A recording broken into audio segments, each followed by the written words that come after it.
मेवाड़ के राणा रतन सिंह ने अपनी पत्नी रानी पद्मिनी का चेहरा दिल्ली के सुल्तान अलाउद्दीन खिलजी को पानी और कांच में दिखाया। लेकिन हिंदुस्तान का साइंस कहता है कांच का आविष्कार 1535 में हुआ और रानी ने जौहर 1303 में किया। तो 237 साल पहले अपने हिंदुस्तान में कांच और मिरर नहीं थे। और अलाउद्दीन खिलजी के साथ में पर्सनल राइटर आया था जिसका नाम था अमीर खुसरो, जिसने उस समय किताब लिखी थी तारीख अलाई। उसने लिखा था कि मेवाड़ की महिलाओं ने अपने सतीत्व धर्म के खातिर जौहर किया और राजपूत कभी भी कॉम्प्रोमाइज करना नहीं चाहते थे। चित्तौड़ के ऊपर युद्ध होने का सबसे बड़ा रीजन था व्यापार, क्योंकि हिंदुस्तान में कभी भी कोई भी मुस्लिम कम्युनिटी पहले नहीं था। ये सभी जो आते थे अफगानिस्तान तुर्किस्तान से आते थे और आते कहाँ थे तो समुद्र के पास में आते थे, क्योंकि प्लेन तो थे नहीं ना। तो इधर नजदीक पड़ता है गुजरात और ये जाते थे दिल्ली। तो इधर पड़ता है दिल्ली, उनको क्रॉस करना पड़ता था ये मेवाड़। अच्छा, इधर गुजरात इधर दिल्ली बीच में राजस्थान, तो इसको क्रॉस करना पड़ता था ये मेवाड़। तो यहाँ के राजपूत उनसे टैक्स वसूलते थे।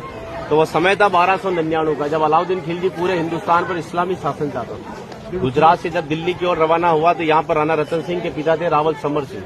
उन्होंने दिल्ली जाने से पहले उससे टैक्स लिया और टैक्स लेने के बाद में जब अलाउद्दीन दिल्ली पहुंचा तो मेवाड़ से नाराज कि मुझे दिल्ली में शासन करने के बाद में हर बार मुझे मेवाड़ को टैक्स देना पड़ेगा, इससे अच्छा है मैं मेवाड़ को जीत लूं। तो दिल्ली से वो 1.5 लाख सेना को लेकर मेवाड़ की तरफ बढ़ा।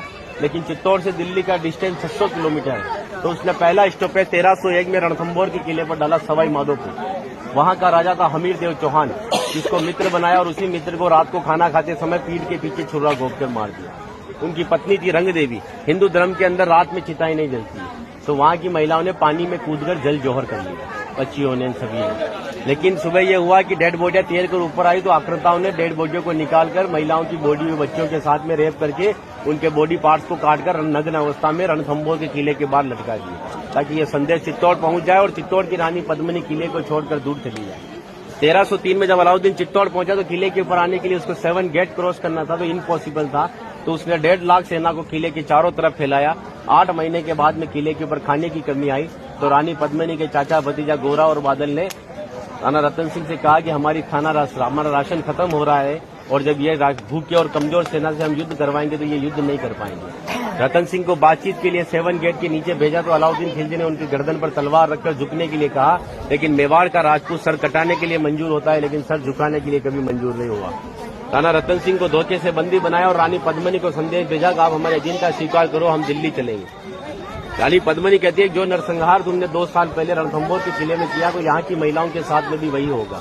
इस वजह से जहाँ मैं जाऊंगी वहाँ ये वीरांगनाएं चलेगी। 2 महीने का समय लिया। अलाउद्दीन खिलजी ने 700 डोलियां किले की ओर भेजी, लेकिन रानी पद्मिनी को पता था कि मेवाड़ में घूंघट सिस्टम है। तो हर एक सोल्जर को लेडीज पोशाक पहनाकर तलवार और भालों के साथ में उस पालकी में बिठा दिया और रानी पद्मिनी की पालकी में भतीजे बादल को रानी पद्मिनी की वेशभूषा पहनाई और 700 पालकियों एक कमांडर बनाया चाचा जी गोरा को। गोरा जब पालके लेकर 7 गेट के नीचे गया तो अलाउद्दीन खिलजी से कहा कि रानी पद्मिनी दिल्ली जाने के लिए तैयार है, लेकिन जाने से पहले अंतिम बार अपने पति से देखना चाहती है। जिस जगह रतन सिंह को बंदी बनाकर रखा गया, जब वो पालकी वहां गई और रतन सिंह जी ने जब घूंघट हटाया तो घूंघट के पीछे का जो चेहरा था वो भतीजे बादल का था। और बादल कहता है कि महाराज हम 20,000 है और ये 1.5 लाख है। एक राजा अगर नहीं लड़ेगा हमारे साथ में तो हमारी सेना का मनोबल कमजोर रहेगा। इसी वजह से राणा रतन सिंह को पालकी में बिठाकर किले के ऊपर भेजा। जब रतन सिंह जी किले के ऊपर आए तो किले के ऊपर आने के बाद में उनकी जय जयकार में हर हर महादेव और जय भवानी के नारों से किला गूंजने लगा। अकबर कहता है कि 8 महीने से तो किले से बच्चे की रोने की आवाज नहीं आई, लेकिन 700 पालकियां जब किले के नीचे आए तो किले से जय जयकार हुआ है, मतलब हमारे साथ में धोखा हुआ है। हर एक राजपूत कटने के पक्ष में था, लेकिन झुकने के पक्ष में नहीं था। 20,000 राजपूत युद्ध में गया और अलाउद्दीन खिलजी की 1,25,000 सेना को मार दिया। बचे हुए दुश्मन जब किले के ऊपर आए तो महिलाओं ने अपने सतीत्व धर्म के खातिर हिंदुस्तान का सबसे पहला और बड़ा जौहर 16,000 महिलाओं के साथ में जिंदा आग में जलकर किया। जहां पर भी रानी पद्मिनी के महल में कांच लगाए गए थे, वो कांच लगाए थे पंडित जवाहरलाल नेहरू ने, क्योंकि एक पद्मावत पिक्चर के एक राइटर मलिक मोहम्मद जायसी की किताब को प्रमोट करने के लिए जवाहरलाल नेहरू जी ने उस किताब को आगे बढ़वा दिया। ये रानी को आईने में दिखाया, लेकिन हिंदुस्तान के इतिहास में कभी मेवाड़ गुलाम भी नहीं बना, तो आईने में किसको दिखाया?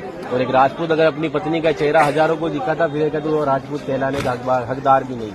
इसीलिए 2 घंटे अपन इस किले के ऊपर घूमे तो एक लाशों के ऊपर चल रहे हो, सब जगह लाश है। इसीलिए उन महिलाओं के सम्मान के लिए कहावत कहता हूँ कि गिरा जहाँ पर खून वहाँ पत्थर पत्थर जिंदा है और जिस्म नहीं है मगर नाम का अक्षर अक्षर जिंदा है। और जीवन की यह अमर कहानी अक्षर अक्षर गढ़ लेना और शौर्य कभी सो जाए तो महाराणा प्रताप और शिवाजी को पढ़ लेना।